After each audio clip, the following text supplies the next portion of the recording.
کہ دل میں موت نہیں آئی۔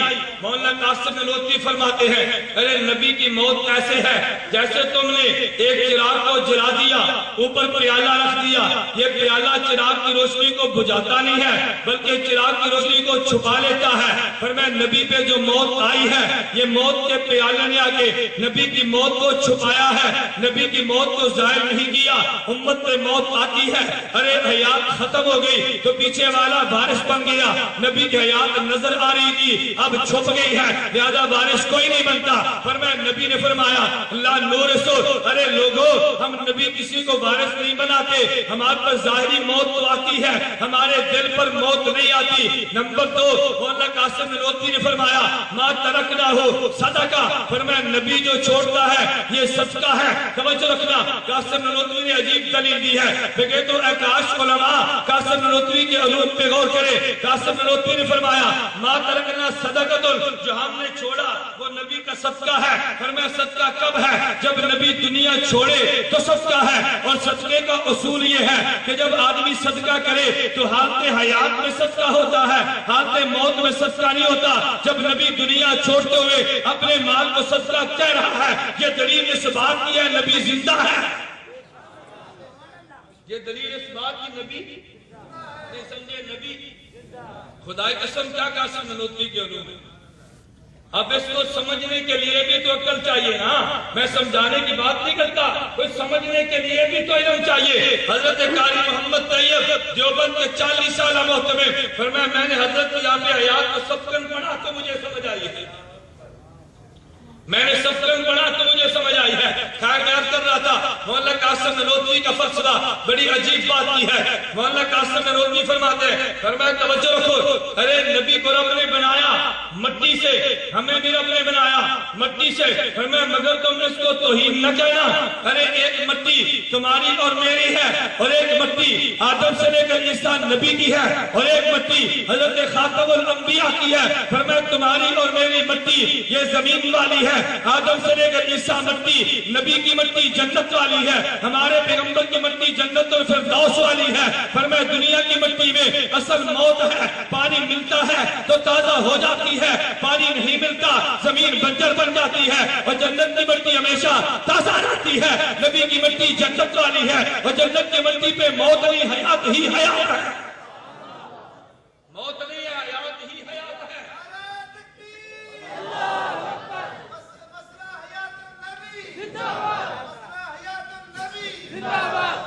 تم ڈر کر کہتے ہو تمہارا عقیدہ نہیں ہے، بلند آواز سے کو عقیدہ حیات النبی زندہ باد، سب کو عقیدہ حیات النبی زندہ باد، عقیدہ حیات النبی زندہ باد۔ ہم پیغمبر کے عاشق ہیں، عاشق کو عقیدہ چھپانے میں جھجک کیسے ہوئی؟ یہ کوئی بات ہے؟ میں اس لیے کہہ رہا تھا توجہ رکھنا، فرمایا میری اور تمہاری مٹی زمین والی، آدم سے لے کر عیسیٰ کی مٹی جنت والی، خاتم الانبیاء کی مٹی جنت الفردوس والی ہے۔ فرمایا جنت کی مٹی میں حیات ہوتی ہے، موت نہیں ہوتی۔ جنت میں آدمی سوئے گا نہیں، سوئے گا بھی نہیں، ہمیشہ جاگتا رہے گا، ہمیشہ زندہ رہے گا۔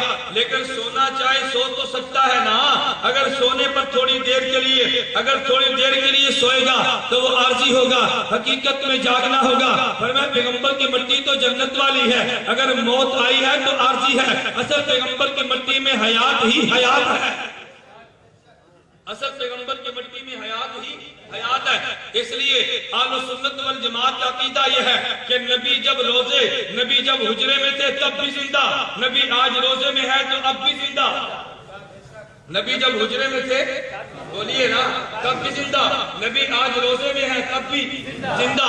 اللہ کے پیغمبر کے حجرے بنے، اللہ کے پیغمبر کے مکانات بنے تو شاعر نے نبی کے حجرے کو دیکھا، عاشق رسول نے کہا بڑا عجیب جملہ، کہتے یا بدی الدل والعنجی لگا سلطان علی المہجی ان بیتن انت ساکنہ غیر محتاج علی السرجی وجہک المعمول حجتنا یوم یات الناس بالحججی۔ اس نے کہا یا بدی الدل والعنجی، یا حسن و جمال والے پیغمبر لگا سلطان علی المہجی، دنیا والے جسم پہ حکومت کرتے ہیں، تیری ہمارے دل پہ حکومت ہے، ان بیتن انت ساکنہ، یہ جملہ یاد کر لو، ان بیتن انت ساکنہ، ان بیتن انت ساکنہ، ان بیتن انت ساکنہ۔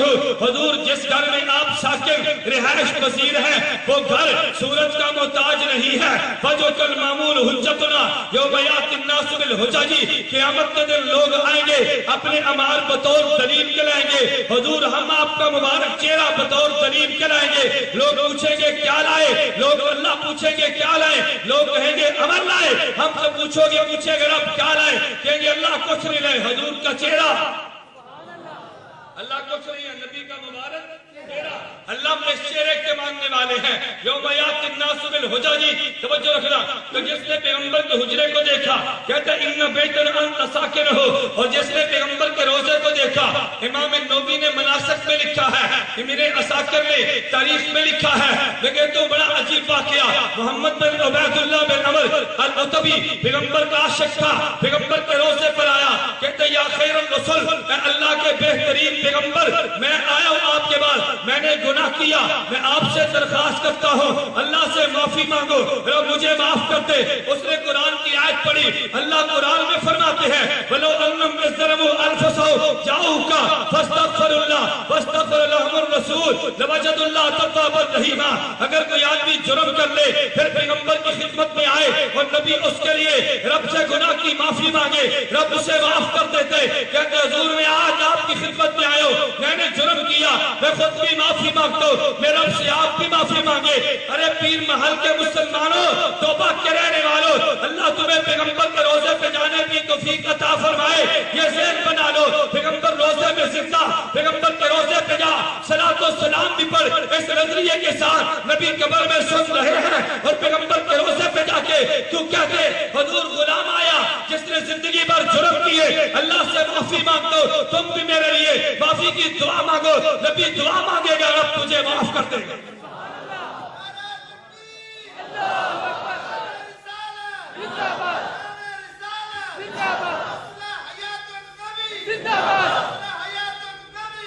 محمد بن عبید اللہ بن عمر العتبی کہتے ہیں اس عاشق رسول نے پیغمبر کے روزے پہ آیت پڑھی، حضور میں نے گناہ کیا، معافی مانگتا ہوں، آپ دعا کریں اللہ مجھے معاف کر دے۔